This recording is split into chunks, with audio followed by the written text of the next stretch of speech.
Pemirsa bertengkar dengan istri dan mertua, warga Tanjung Putus Langsa bakar rumah.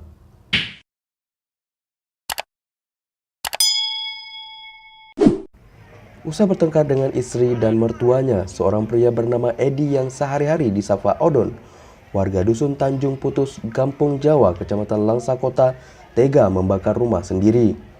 Akibatnya, selain rumah pelaku yang terbakar, belasan rumah lainnya yang berdekatan juga ikut hangus dilalap api.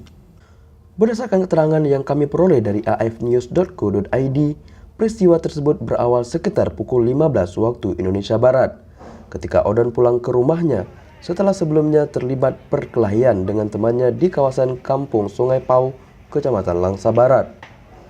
Sesampainya di rumah, Odon langsung menemui istrinya dan meminta sejumlah uang. Namun, sang istri mengaku tidak punya uang sehingga membuat pasangan tersebut ribut besar.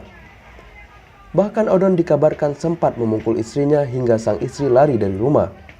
Karena istri pergi, Odon makin emosi dan mertuanya yang kebetulan tinggal di rumah mereka ikut menjadi sasaran kemarahan Odon. Pertengkaran dengan mertua pun tak terhindar hingga mertuanya pingsan di rumah tersebut.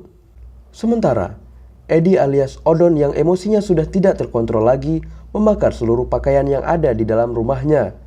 Setelah membakar baju, Odon langsung pergi meninggalkan rumah dengan kondisi api yang dibiarkan menyala. Sepeninggalan Odon, api yang membakar pakaian di dalam rumah terus merambat hingga melalap seluruh bagian rumah.